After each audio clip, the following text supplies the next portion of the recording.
Halo, selamat pagi sahabat Josi.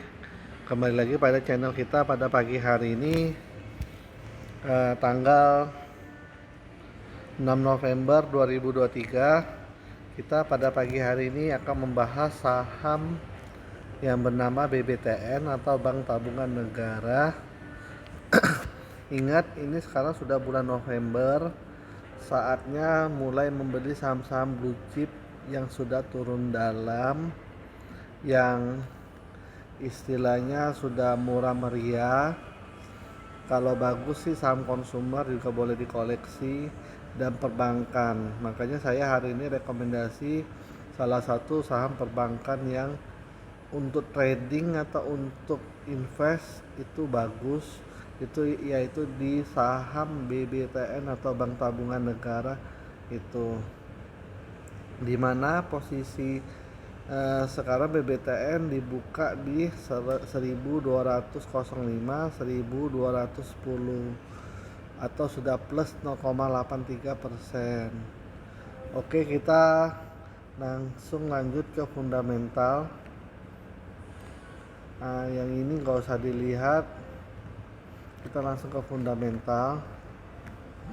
Nah, fundamental sekarang, net income BBTN, kenapa saya rekomendasikan, karena di 2018 dan 2023 NPM-nya sudah kembali normal, dimana dulu 2019 itu sempat hampir merugi tetapi tetap surplus atau tetap mencetak net income, dan di 2019 sampai 2023 dia mengalami recovery, pemulihan, dan di 2023 ini kita nggak tahu apakah nanti tutup tahun dia akan melonjak NPM-nya atau seperti ini turun sedikit, tetapi sih saya estimasikan mungkin akan naik. Karena kenapa? Ada berita bagus dari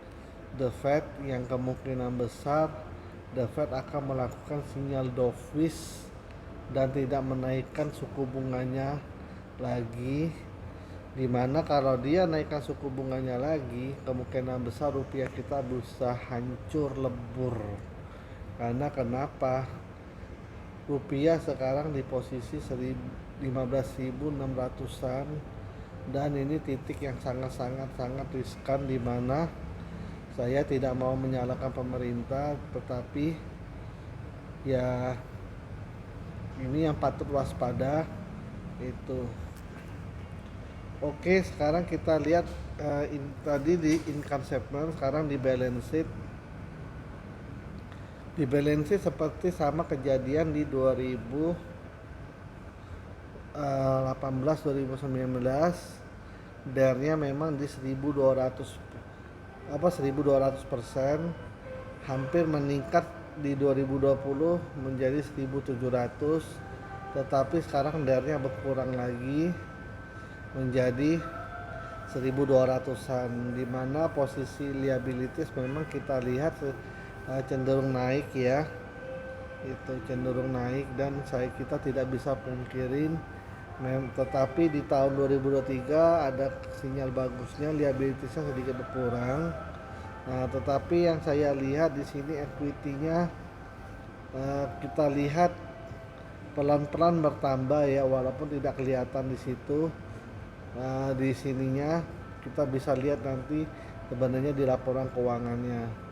Nah, cash flow itu juga rata-rata positif ya cash flow-nya, dimana pada tahun ini dan tahun 2019 saja yang cash flow-nya minus, dan cadangan reserve-nya, cash reserve-nya itu termasuk bagus, dia konsisten di atas 20 T-an, jadi memang ini cukup bagus. Dan kalau kita lihat juga dari pembagian DPR atau dividen payment-nya, 2020 tidak membagikan dividen, tetapi di 2000 tiap 2 tahun sekali dia membagikan dividen. Nah, di 2018, 2019 bagi, 2020 tidak, 2001, 2022 bagi, dan semoga di tahun 2023 dia membagikan karena dia cetak laba ya. Dan labanya bisa kita lihat memang kalau dari di atas NPM-nya sudah balik, tetapi kalau dari segi rasio EPS-nya 2018 dia belum balik.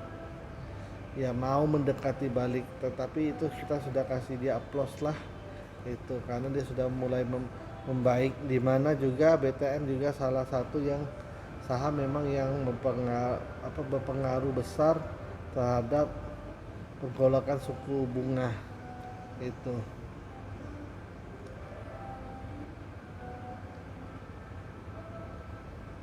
Komposisi shareholder composition itu sebesar 60% dipegang oleh negara Republik Indonesia atau Indonesia itu sendiri, dan di mana masyarakat sebesar 40%, itu sebesar 40% senilai 5,593 miliar itu.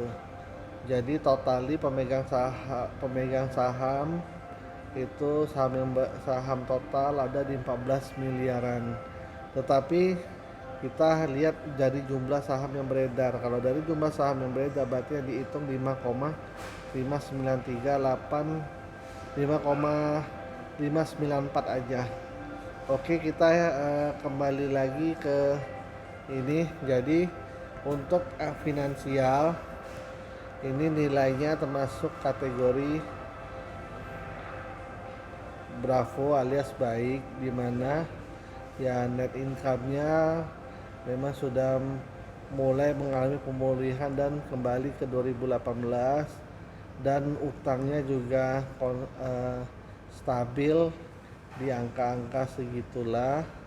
Walaupun utang kalau dari segi liabilitasnya naik, tetapi equity-nya juga naik, jadi makanya rasio hutangnya kembali ke 1280-an itu. Dan secara profil ini nilainya B juga, baik juga, karena 60-40 itu rasio yang bagus. Sekarang kita lihat dari case statistik BPS 2020 151, 2021 224, 2022 237, dan 2023 210, di mana ya kita bisa lihat EPS-nya mengalami penurunan, tetapi secara dividen dia hanya jebol di 2020 ya, tidak membagi dividen. Di 2017 sampai 2022 ini dia hanya jebol sekali. Jadi ya kalau bisa dibilang termasuk masih bagus. Nah, yang kali kita lihat di depan cash flow-nya minus, ya memang seperti inilah cash flow-nya minus. Sekarang kita tinggal hitung EPS. Apakah benar EPS-nya 210? Net profit 1,4 triliun dibagi 5593 845 974. EPS sebenarnya ada di angka 262 per saham. Tetapi kalau kita bilang totali dari saham yang ada semua itu 14 miliar dibagi 14 miliar 034. EPS-nya cuma 104 per saham. Jadi yang kita ambil patokan jumlah saham yang beredar, berarti tadi di sekitar 260 ya. Coba kita ulang sekali lagi. 147 dibagi 5594 aja. Kita ambil simple hitungannya. Ya, di 262. Berarti 260 lah kita anggap. Berarti kalau harga sekarang 12.05 dibagi 260 berarti pernya ada di 4,6 kali, dimana per 4,6 kali ini murah, dimana per yang sekarang industri kita coba lihat, kita coba BBCA pernya berapa,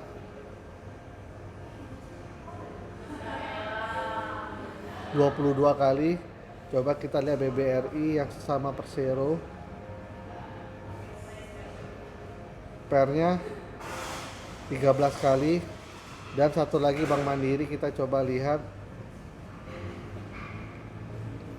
pernya berapa, 10 kali. BNI satu lagi, sekali lagi kita lihat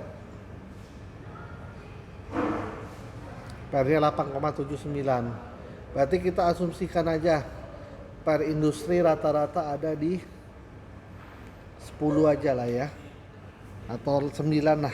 Jadi 260 dikali 9. Harusnya memang BBTN ada harga di 2.340. Dan kalau memang harganya 2.340 sesuai dengan BV-nya di 2023, cuma kita lihat apakah BV-nya benar yang ditulis 2023 ataukah lebih kecil. Kita hitung sendiri lagi, 2839 triliun dibagi 5594 miliar. BV-nya ada di 5075. Tetapi kalau kita lihat, kalau secara totali saham, aku mau lihat apakah ini benar ya perhitungannya, dibagi 14.094 miliar. Berarti yang diambil oleh book value per share ini equity dibagi total saham, makanya dapatnya di 2023. Berarti secara total saham dia inline, tetapi secara total jumlah saham yang beredar dia tidak inline. Jadi secara total saham memang book value-nya di 2023. Jadi asumsi tadi EPS sebesar 260 itu kalau dikali apa, dikali 9 aja, kita anggap aja rata-rata industrinya 9, berarti ada di 2.340. Jadi setelah book value kita coba lihat lagi secara NAVS, apakah betul NAVS-nya juga ini. NAVS-nya asetnya 400 triliun. Wow, asetnya 400 triliun. 400 triliun. Jebol ini kalkulator kita. 400 triliun dibagi 14 miliar 034.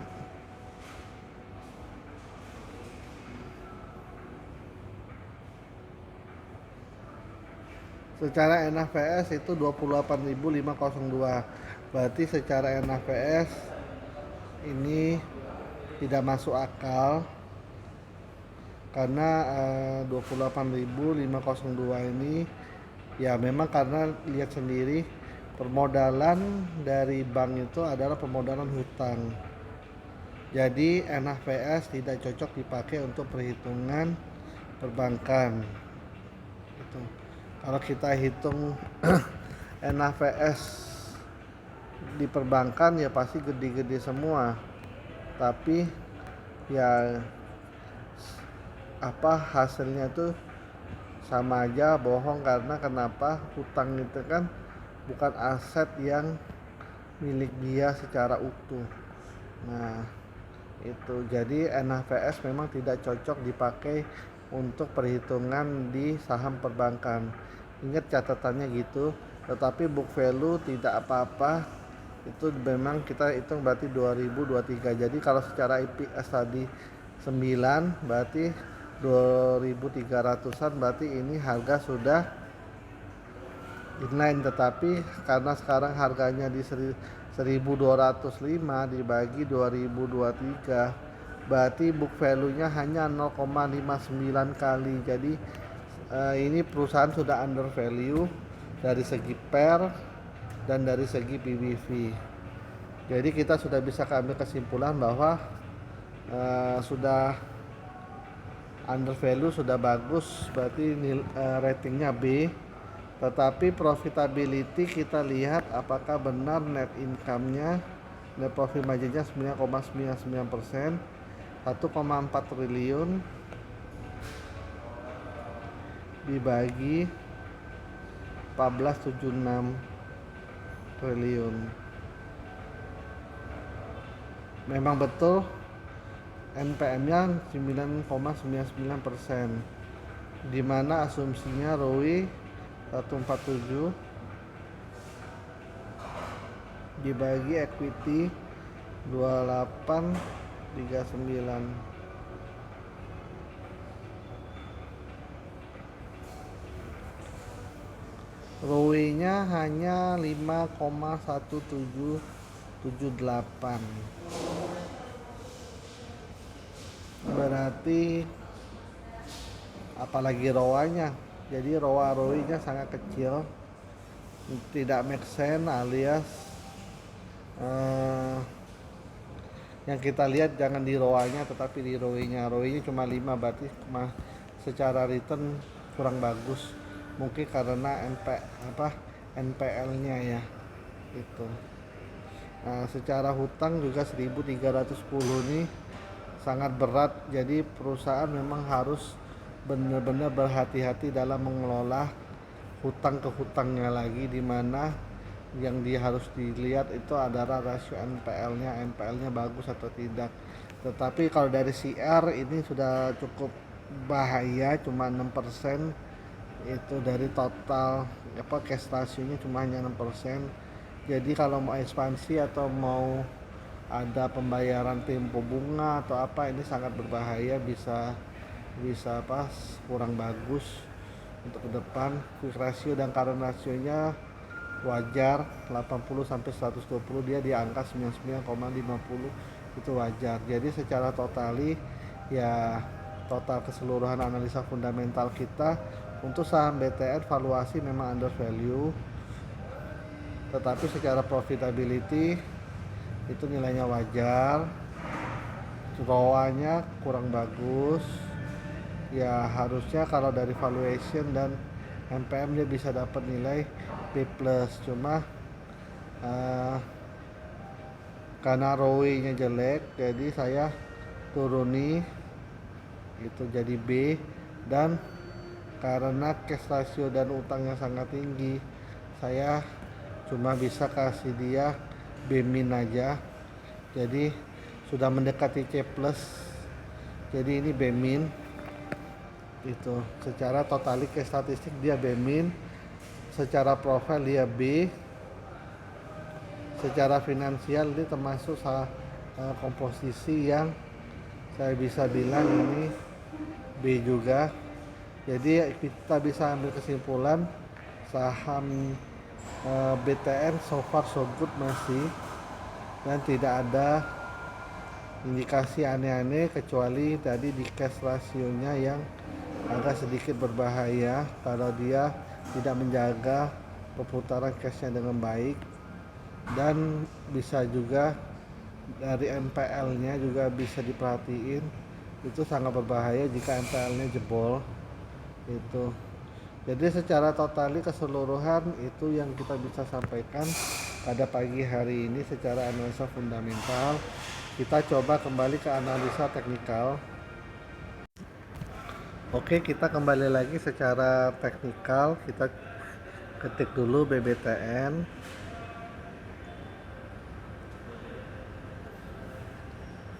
BTN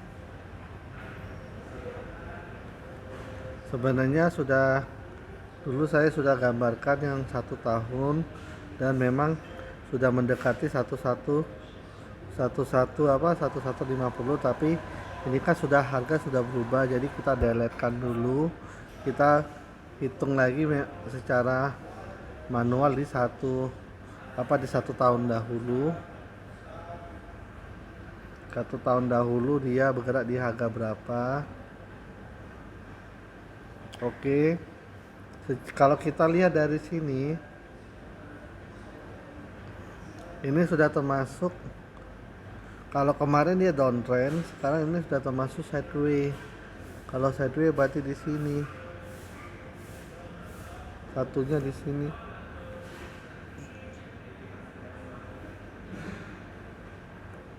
Nah, jadi sahabat Jose bisa lihat memang 1175 itu titik dimana strongnya dengan apa di 1245. Jadi 1175 sampai 1245 ini adalah titik dimana titik beli dengan target harga di 1325 dan 1365.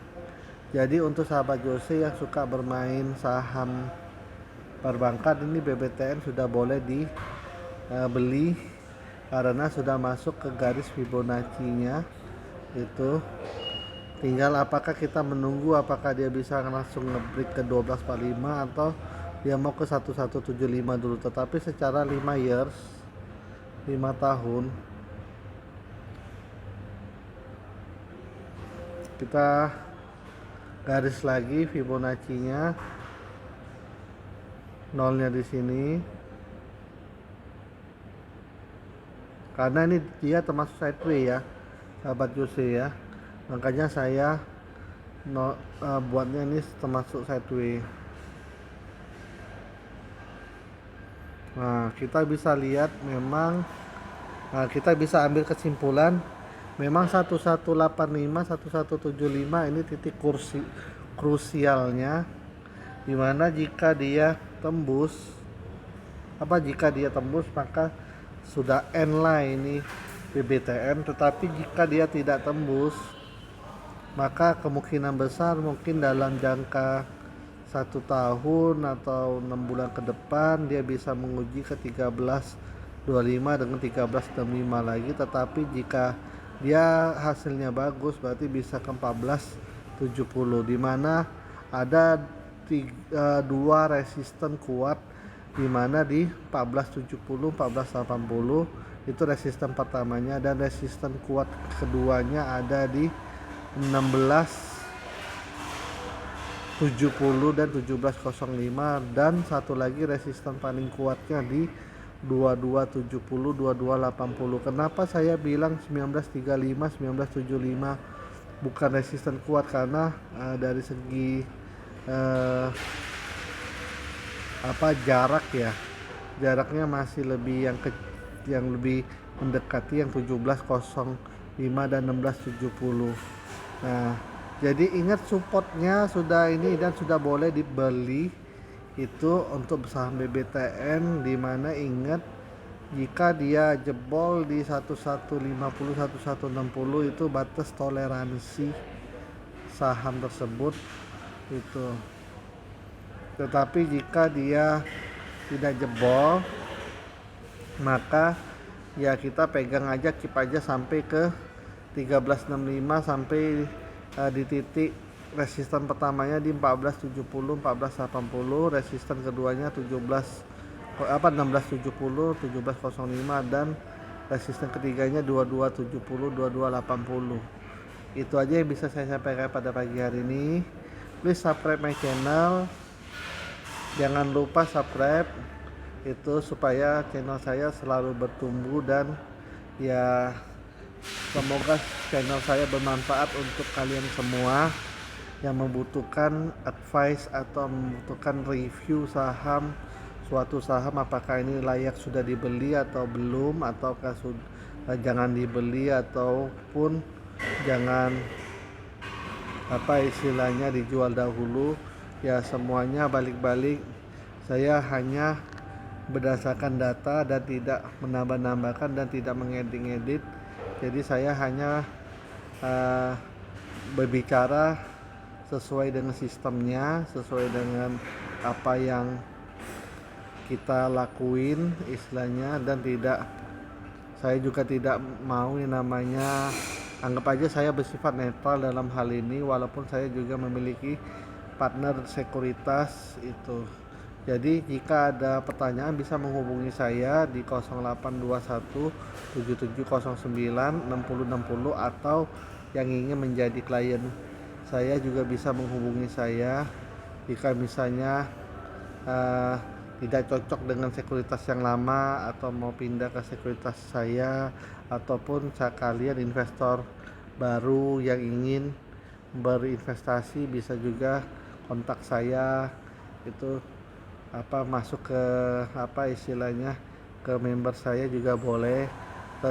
Karena ya kalau saya prinsipnya semua nasabah saya anggap sama, walaupun besar kecil saya layani. Ya saya tidak ada maksud dan tujuan apapun. Saya membuat channel ini hanya untuk mengedukasi, bukan untuk mengajak itu. Balik-balik kalau memang mau, kalau tak mau juga tak apa-apa. Saya berterima kasih kalian telah mengikuti channel saya selama ini. Sudah hampir berjalan 4 bulan channel saya ini. Ya saya ucapkan terima kasih banyak karena subscriber saya sudah 493. Saya berharap channel saya selalu bertumbuh menjadi dan selalu memberikan advice yang benar-benar netral dan tidak memihak broker manapun itu. Oke, saya ucapkan terima kasih banyak. Salam cuan, salam sahabat Jusi.